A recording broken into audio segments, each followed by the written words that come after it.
Channel ஃபைனான்ஸுங்களுக்கு வணக்கம்.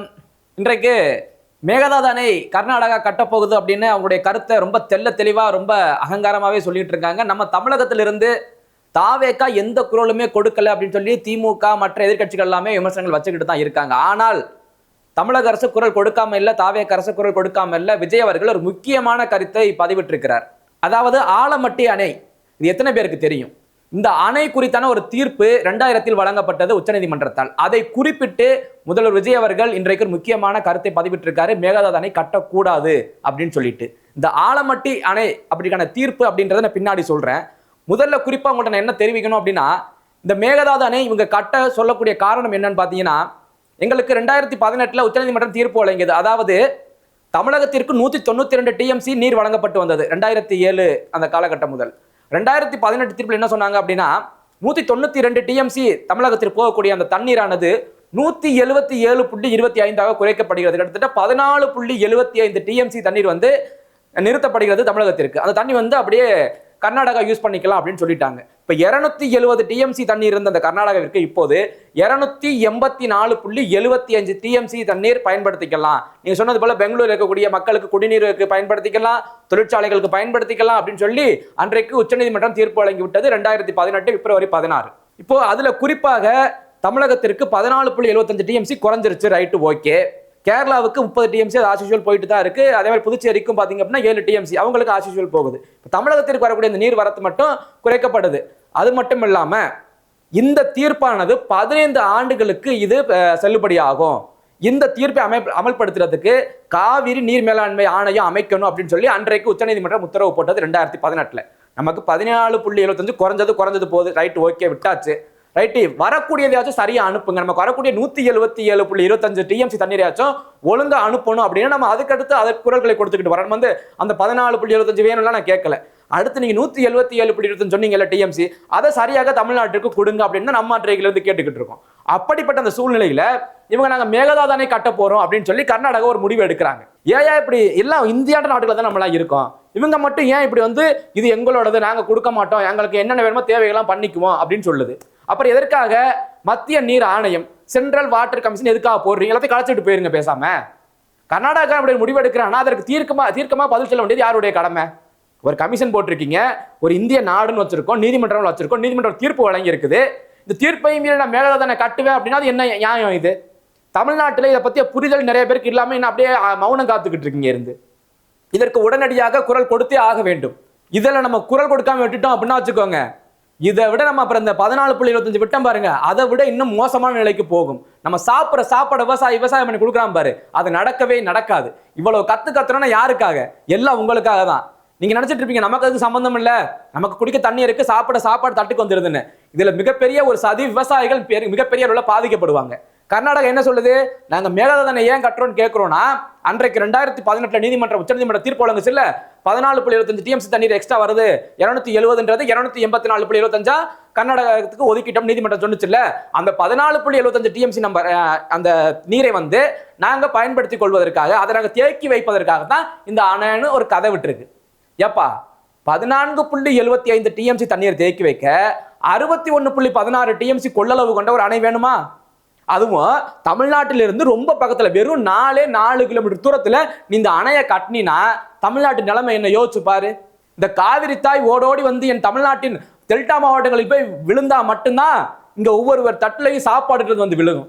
June July மாதங்கள்ல தான் இந்த குறுவை சாகுபடி அப்படின்றதே நடக்கும். அங்க ஆரம்பிச்சு அக்டோபர்ல அந்த மழை வரதுக்கு முன்னாடி அவங்க முடிச்சு வைப்பாங்க. நம்முடைய நெற்கதிர்களை அரிசியாக்கி நம்ம சோறா திங்க முடியும். இப்படிப்பட்ட மிகப்பெரிய விவசாயத்திற்கு எதிரான ஒரு பிம்பத்தை உருவாக்கிட்டு இருக்காங்க. தமிழ்நாட்டில் எல்லாம் வாயையும் எல்லாத்தையும் பொத்திக்கிட்டு உட்கார்ந்துருக்கீங்க. அப்படியே தமிழ்நாடு அரசு குரல் கொடுக்கல, விஜய் குரல் கொடுக்கல. விஜய் குரல் கொடுத்துட்டு தான் இருக்காரு. விஜய் என்ன பண்ண முடியும்? விஜய் போய் அணையில மேல துப்பாக்கி பிடிச்சிக்கிட்டு நிக்க முடியும்? அவருக்கு பக்கவலமா எல்லாரும் நிக்கணுமா இல்லையா? இந்நேரம் தமிழ்நாட்டில் இருக்க ஒட்டுமொத்த கட்சிகளும் அனைத்து கட்சி கூட்டத்தை போட்டு இதற்கு என்ன பண்ணலாம் அப்படின்றத பேசிருக்கலாம். மாறி அரசியல் சண்டை தான் போடுறீங்க இருந்து எல்லாரும். முன்னாள் அமைச்சர் துரைமுருகன் பேசுறாரு, நேரம் அப்படியே கொதிச்சிருக்க வேண்டாமா? விஜய் அப்படியே அமுங்கி போய் உட்கார்ந்துருக்காரு. எங்க போய் அமுங்கி போய் உட்கார்ந்துருக்காரு? அவரும் குரல் கொடுத்து தான் இருக்காரு, பிரதமருக்கு கடிதம் எழுதிட்டு தான் இருக்காரு. அவங்க என்ன கட்டிட்டாங்களா, கட்ட போறாங்க, என்ன நடவடிக்கை எடுக்கிறாங்கன்றத பார்ப்போம். நம்ம இத்தனை கோடி 8 கோடி பேர் இருக்கான், நம்மளை தாண்டி கட்டிடுவானா அப்படின்றத சவாலா எல்லாரும் ஒருமித்தமா வைக்கணும். நீங்க எந்த அரசியல் பண்ணக்கூடாது இருந்துகிட்டு. அவன் சொல்றது நான் இந்த 14.75 டிஎம்சி நம்ம தண்ணீரை வந்து தேக்கி வைக்கிறதுக்குன்றான். 61.16 டிஎம்சி கொள்ளளவு கொண்ட ஒரு அணையை கட்டிவிட்டு தமிழ்நாடு என்ன சொல்லுது, நீ அவ்வளவு பெரிய கொள்ளளவு கொண்ட ஒரு அணையை கட்டினா எனக்கு எப்படி 177.25 டிஎம்சி தண்ணீர் எப்படி வரும்? இப்போ மழை பெய்யாத காலங்கள் இருக்கு, வறண்டு போயிருக்குன்னு வச்சுக்கோங்க. அந்த சமயத்தில் நீ என்ன பண்ணுவ, தண்ணி எப்படா தேக்கி வச்சிருப்ப, எனக்கு தண்ணியே வராதே. இப்போ ஜூன் ஜூலைல வறண்டு போச்சியா, தண்ணியே வரல, மழைக்காலம் இல்லை, இப்போ என்ன பண்ணுவீங்க, தண்ணி விட மாட்டேன், அப்படியே நிப்பாட்டி வச்சிருவேன். இங்க குறுவை சாகுபடி நடக்குமா, விவசாயம் பண்ண முடியுமா? நடக்க போறது கிடையாது. இதைத்தான் தமிழ்நாடு திரும்ப திரும்ப ரொம்ப அழுத்தம் திருத்தமா சொல்லிக்கிட்டு இருக்கு. இதை நீங்க கொண்டு வந்தீங்க அப்படின்னா தண்ணீரே வராது. குறிப்பா இவங்க என்ன சொல்றாங்க, நாங்க அந்த உபரி நீரை தானங்க பயன்படுத்த போறோம், 14.75 டிஎம்சி தண்ணீரை தாங்க தடுத்து வச்சு பயன்படுத்த போறோம். இதே கதையை நீங்க ஹேமாவதி, ஹாரங்கி, கபினி இந்த அணைகள் கட்டும்போது, காவிரியின் துணை ஆறுகள் இவையெல்லாம், இதற்கு நீங்க தடுப்பு அணை கட்டும்போது ஏதாச்சும் நீங்க சொன்னீங்களா, தமிழ்நாட்டுக்கிட்ட கேட்டீங்களா? அப்போ இது மாதிரி தான் ஏதோ ஒரு குதிரை காரணத்தை சொல்லி கட்டிட்டீங்க. இப்ப என்னாச்சு, அந்த அணைகள் எல்லாம் நெம்பி நிறைஞ்சு நீ சேமிச்சதுக்கு அப்புறம் தான் அங்கேருந்து உபரி நீரை விடுற. அதாச்சும் 100 கிலோமீட்டர் 150 கிலோமீட்டர் தூரத்துக்கு அங்கிட்டு இருக்கு. ஸோ அதுல ஏதாவது மற்ற ஆறுகள் தண்ணிகள் தேங்கியிருக்க எல்லாம் சேர்ந்து தமிழ்நாட்டை வந்து சேருது அந்த தண்ணி கொஞ்சம் கொஞ்சமா. நீ இப்போ மேட்டூர் அணைக்கு வரக்கூடிய இந்த மேகதாது அணை இந்த வழித்தடத்தை நீ கட் பண்ற, அதுவும் 4 கிலோமீட்டர் தூரத்தில் நீ கட் பண்றேன்னா இது எப்படி தெரியுமா இருக்கு? இப்போ உங்க வீட்டுக்கு ஒரு வால்வு போட்டு தண்ணி வந்து வச்சுக்க, பைப்ல உங்க வீட்டு பக்கத்துல வச்சு ஒரு வால்வு போட்டுறாங்க அந்த பைப்ல. அந்த கதை தான் இப்போ நமக்கு கர்நாடகத்திலிருந்து வரக்கூடிய தண்ணீர் நமது மாநிலத்திலிருந்து 4 கிலோமீட்டர் தூரத்தில் நீ மேகதாது அணை கட்டுற அப்படின்னா சாவி உன் கையில.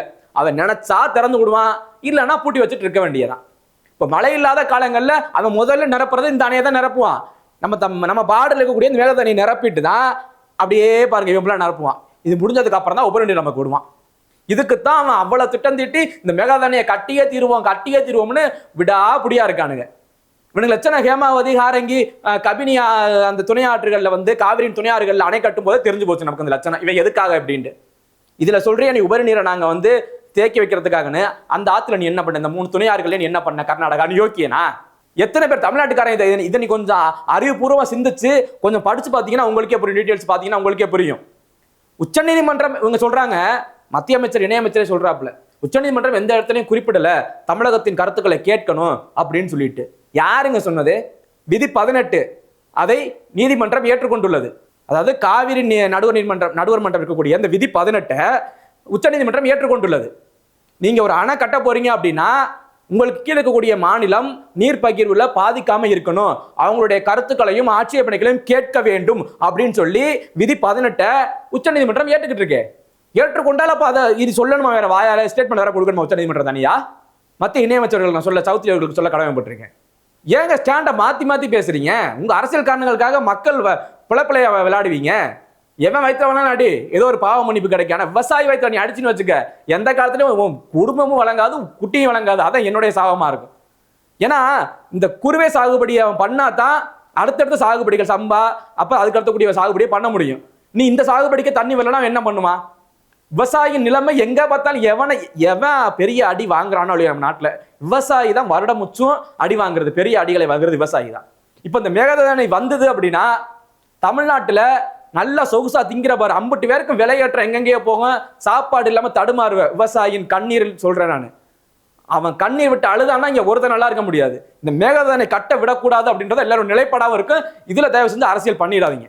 குறிப்பாக நான் சொல்ல வந்தது இந்த காவிரி நீர் மேலாண்மை ஆணையம் CWMA. இது அன்றைக்கு 2018 நீதிமன்றம் என்ன சொன்னாங்க, நான் சொன்ன அந்த 14.75 குறைச்சிட்டேன் தமிழ்நாட்டுக்கு, கர்நாடகா பயன்படுத்திக்கங்க, இதை சரியாக அமல்படுத்த காவிரி நீர் மேலாண்மை ஆணையத்தை அமைச்சிருங்க அப்படின்னு சொல்லி சொன்னாங்க. அவங்க அமைச்சிங்க. இப்ப அமைச்சு 15 ஆண்டுகள் இது செயல் திட்டத்தில் இருக்கும், செயல்படணும் 15 ஆண்டுகள்னு சொல்லியிருக்காங்க. எப்ப 2018 கொடுத்த தீர்ப்பு. இன்னைக்கு என்ன வருஷம்? 2026. இன்னும் எத்தனை வருட காலங்கள் இருக்கு? நீங்க அதுக்குள்ளேயுமே வந்து நாங்க மேகதாது அணையை கட்டுவோம், தண்ணியை வந்து நாங்க வந்து உங்களுக்கு உபரி நீரை நாங்க தேக்குவோம், என்னென்ன கதடா விடுறீங்க கர்நாடகாரனுக்கு? இது மட்டும் வேலை இல்லைங்க, நான் நல்லா சொல்றேன். இதுக்கு முன்னாடியே இவன் ஆலமட்டி அணை, அதாவது நம்ம முதலமைச்சர் விஜய் அவர்கள் சொன்னார் பாத்தீங்களா, ஆலமட்டி அணை குறித்து உச்சநீதிமன்றத்தின் தீர்ப்பை நான் மேற்கோள் காட்டி விட்டுருக்கேன் அப்படின்னு சொல்லி முதலமைச்சர் விஜய் அவர்கள் சொல்லியிருந்தார். 1990 ஆலமட்டி அணை அப்படின்றது மிகப்பெரிய ஒரு அணை, அதாவது கிருஷ்ணா நதியிலிருந்து வரக்கூடிய அங்க கட்டப்பட்ட மிகப்பெரிய ஒரு அணை. அந்த அணைய 524.256 மீட்டர் உயரத்தை ஏத்த போறோம் அப்படின்னு 1990 கிளம்பிட்டானுங்க. அதற்கு கீழ் உள்ள மாநிலம் எது? ஆந்திர பிரதேசம். தெலுங்கானா ஆந்திராவா இருக்குல்ல, அன்றைக்கு ஆந்திர பிரதேசம் மட்டும் இருக்குது, அதற்கு கீழ் அடுத்து உள்ள மாநிலம் அது. அவங்க இது முடியவே முடியாது, நீ அவ்வளவு தூரம் உயர்த்தி காட்டிட்டா எங்களுக்கு எப்படி தண்ணி வரும் அப்படின்னு சொல்லி அவங்க விடாப்படியா இருக்காங்க. 1990 இருந்து இந்த பிரச்சனை போய்கிட்டே இருக்கு. 2000 உச்சநீதிமன்றம் ஒரு தீர்ப்பு வழங்குகிறது. நீங்க என்னனாலும் பண்ணிக்கங்க, உங்க மாநிலத்துக்குள்ள என்ன தேவையோ எப்படி வேணுமோ பண்ணிக்கோங்க, ஆனால் உங்களுடைய அந்த செயல்பாட்டால் மற்ற மாநிலங்கள் பாதிக்கப்படக்கூடாது. இதுல ஆந்திராவிற்கு நீர் பகிர்வு மிகப்பெரிய ஒரு ஆபத்தாக இருக்கு, அதனால் நீ உன்னுடைய அந்த உயரத்தை மீட்டரை ஏற்றக்கூடாது அப்படின்னு சொல்லி உச்சநீதிமன்றம் 2000 தீர்ப்பு வழங்கிருச்சு. எப்படி ஒரு அணையில 524.256 மீட்டர் நான் உயரமா ஏத்த போறேன்னு சொன்னதையே நீதிமன்றம் தடுத்து நிப்பாட்டிருச்சு. இவன் ஒருத்த புதுசா இங்க மேகதாது அணைன்னு ஒண்ணு கட்ட போறான், அதுக்கு மத்திய அரசு இணையமைச்சர் என்னடானா உச்சநீதிமன்றம் எதுவும் சொல்லலாம் கிடையாது, தமிழ்நாட்டுக்கிட்ட கேட்கணும்ல எதுவும் சொல்லலன்னு சொல்லி மத்திய இணையமைச்சர் பேசுறாரு. இங்க இருக்க அரசியல் எல்லாம் வாயை பொத்திக்கிட்டு இருக்கீங்க. இந்நேரம் ஒருமித்தமா குரல் கொடுத்துருக்குமே, என்ன நீதிபதி என்ன சொல்லலாட்டி என்ன நாங்க சொல்றோம்ல, நாங்க தான் நீதிபதி. இங்க எங்க நாட்டுக்கு வராத தண்ணி நான் எப்படி அப்புறம் மாநிலமா இந்திய நாட்டில் எப்படி நான் இருக்க முடியும்? ஒரு அங்கமாக நான் எப்படி இந்த இந்திய நாட்டில் இருக்க முடியும்? எனக்கான நீரை தடுத்து நிப்பாட்டேன்றான், காரணம் சொல்றான் உபநீரை தேக்க போறேன்றான். அதுக்கு எடுத்துக்காட்டு நான் சொல்லிட்டேன், ஹேமாவதியை சொல்லிட்டேன், ஹாங்கேரியை சொல்லிட்டேன், கபினி துணை ஆறுகளை சொல்லிட்டேன். இங்கெல்லாம் அணைய கட்டினேன், தண்ணி எனக்கு வரல, எனக்கு செத்துக்கிட்டு இருக்க விவசாயம் பண்ண முடியாம. இதுக்கு நான் விஜய் அவர்கள் குறிப்பிட்ட அந்த ஆலமட்டி அணையையும் நான் சொல்லிட்டேன். அதுல உச்சநீதிமன்றம் வழங்கின தீர்ப்பு என்ன? அப்ப அதே தீர்ப்பு தானே எங்களுக்கு இதெல்லாம் வணங்கணும். நீ வருஷத்துக்கு அணையை கட்டிக்கிட்டே இருப்ப, வறட்சி காலங்களில் எங்க போக முடியும் சொல்லுங்க பார்ப்போம். இதற்கு பிறகும் இதே நிலைப்பாட்டில் மேகதாது கட்டுவாங்க அப்படின்னா தமிழ்நாட்டின் நிலைப்பாடு வேற மாதிரியா தான் இருக்கணும். இவங்களை சொல்லிலாம் வேலைக்கு ஆகாது, கட்டாதீங்க கட்டாதீங்க கட்டாதீங்கன்னு. கர்நாடகக்காரன் எந்த ஒரு அடிப்படையில் தண்ணி கூட அவனுக்கு போகக்கூடாது, நாங்க என்னடா வேற எதுவும் கழகத்தில் இருக்கமா இல்லை வேற எதுவும் நாட்டில் இல்லோனா? நான் இந்த ஒட்டுமொத்த இந்தியாவிற்கும் இதயமாக செயல்படக்கூடிய தமிழ்நாடு, இந்த தமிழ்நாட்டிற்கு தண்ணியை விடமாட்டேன், தேக்கிறதுக்கு நான் அணை கட்டுவேன் அப்படின்னா இதையும் பார்த்து கொண்டு இதையும் நீங்க ரொம்ப சலிப்படைஞ்சு அப்படி இது ஒரு விஷயமா ஒரு மேட்டரை விட்டுட்டு போனீங்க அப்படின்னா தமிழகத்தின் உரிமை இப்படி கொஞ்சம் கொஞ்சமாக பறிக்கத்தான் போடும். நீங்க வாயையும் கண்ணையும் பொத்திக்கிட்டு அப்படி வீட்டில் உட்கார்ந்துருக்க வேண்டியதான். அதுலயும் குறிப்பா கர்நாடகா சொல்லுது, நான் கட்டக்கூடிய இந்த மேகதாது அணை அப்படின்றது பேலன்சிங் சர்வேவரா, அதாவது சமநிலைப்படுத்தக்கூடிய ஒரு அணையா. சமநிலைப்படுத்தி இவங்க தண்ணியை கரெக்டாக தமிழ்நாட்டுக்கு பிரிச்சு 177.25 டிஎம்சியும் விட்டுருவாங்களாம். இவங்க கடந்த கால வரலாறை பார்த்தீங்க அப்படின்னா ஆந்திராவுக்கு இப்படித்தான் ஒரு வஞ்சக சூழ்ச்சியை செய்யணும்னு நினைச்சாங்க. ஆந்திரா வெளிப்படைந்து ஒரு கேஸை போட்டு உச்சநீதிமன்றத்தில் தீர்ப்பை வாங்கிட்டாங்க, மகன் இதுக்கு மேலே ஏற்றவே கூடாதுரா அப்படின்னு சொல்லிட்டு. இதுக்கு மேல நீ அந்த ஆலமட்டி அணையில நீ உயரத்தை ஏற்றக்கூடாதுன்னு தீர்ப்பு வாங்கிருச்சு ஆந்திரா. அத மாதிரியான ஒரு நிகழ்வை தமிழ்நாட்டுக்காரர்கள் தமிழ்நாடு அரசு செயல்படுத்தினால் மட்டும்தான் இந்த மேகதாது அணை ப்ராஜெக்டை நிப்பாட்ட முடியும். அவன் 1000 காரணம் சொல்லுவான், இது பேலன்சிங் சர்வேயர், சமநிலைப்படுத்தும் அணை, இப்படிலாம் 1008 கதையை ரொம்ப அறிவியல் பூர்வமா சொல்லுவான். அதை கொஞ்சம் கூட இதை ஒரு பெரிய ஒரு கவனத்தில் எடுத்துக்காம அது எந்தெந்த வகையில நம்ம தள்ளி போட முடியும், அவனை எந்த வகையில நகர்த்தி கொண்டு போக முடியுன்ற ஒரு நிலைப்பாட்டுக்காச்சும் வாங்க. உடனே முடிக்க முடியலனாச்சும் இந்த ப்ராஜெக்ட் வரவே கூடாது, அமல்படுத்திடவே கூடாது. நீதிமன்றம் எந்த ஒரு சின்ன சமிகையும் கொடுத்துடக்கூடாது. அதற்கு பக்கபலமாக தமிழ்நாட்டு அரசிற்கு இருக்கக்கூடிய அனைத்து அரசியல் கட்சிகளும் பக்கபலமா இருக்கணும். அதை தாண்டி மக்கள் இருக்கணும், இதனுடைய புரிதல் வேண்டும். மேகதாது அணை கட்டினா நமக்கு பாதிப்பு வரும், விவசாயம் எந்த அளவுக்கு பாதிக்கப்படுவான், நம்ம நல்லா சோறு திங்கிறோமே, அவன் விவசாயம் பண்ணதான் நமக்கு சாப்பாடு, அவன் கண்ணீர்ல சாப்பிட முடியும் அப்படின்னு கொஞ்சம் யோசிச்சிங்க அப்படின்னா கொஞ்சம் விழிப்படைஞ்சிடலாம். இந்த மேகதாது அணை கட்டி அவன் தண்ணீரை மட்டும் விடலேன்னு வச்சுக்க, நீ எல்லாம் செத்த. குறிப்பா டெல்டாவில் இருக்கான் பாரு, தொலைஞ்சது, நீரே தண்ணியே போகாது, அந்த காவிரி அந்த வழித்தடங்கள்ல தண்ணியே போகாது, எல்லாம் காஞ்சு கட்டமண்ணா போய் அந்த நிலத்தடி நீர் மட்டம் அப்படின்றது இல்லாமையே போயிடும். அதே நாகப்பட்டினம் பூம்புகாலாம் எடுத்துக்கிட்டேன்னு வச்சுக்கோ, இவனாச்சும் கட்டமண்ணா போய் நிலத்தடி நீர் மட்டும் தான் குறையும், அங்க கடல் நீர் உள்ள பூந்துடும், உள்ள பூஞ்சா அவங்களோட நிலத்தடி நீர் எல்லாமே உப்பு கரிக்கும். இந்த நிலைமைக்கு ஆட்பட்டு தமிழ்நாடு இருக்கணுமா வேண்டாமா அப்படின்ற சூழ்நிலைக்கு ஒரு அடித்தளமாக தான் இதை பார்க்கணும். இந்த மேகதாது அணை அப்படின்றது வரவே கூடாது. அது இந்த அரசியல்வாதிகள் நம்பி வேலைக்கு ஆகாது. தமிழ்நாட்டு இளைஞர்கள் இதை கையில எடுங்க, இதை மிகப்பெரிய அளவில் பேச வைங்க. இந்த உலக அளவில் இதை நீங்க உலக அளவுல வேண்டாம், இந்திய அளவில் எல்லாரும் பேசினாலே போதும், நமக்கான தீர்ப்பு நமக்கான உரிமை நமக்காக கிடைக்கப்படும். அதனால இந்த மேகதாது அணை அப்படின்றத விட்டுறாதீங்க. ஸ்டாப் மேகதாது அப்படின்றத முடிஞ்ச வரைக்கும் எல்லா ஹேஷ்டாக ட்ரெண்ட் பண்ணீங்கன்னா கூட ஒரு வாய்ப்பு இருக்கு. ஏன்னா இன்னைக்கு சமூக வலைதளம் தான் எல்லா தீர்ப்புகளையுமே வழங்குது. சிஜேபி அப்படின்னு எங்க காக்ரோச்னு என்னமோ ஒடியாந்துச்சு, பார்த்தா ஒரு மத்திய மந்திரியவே ராஜினாமா பண்ண வச்சது.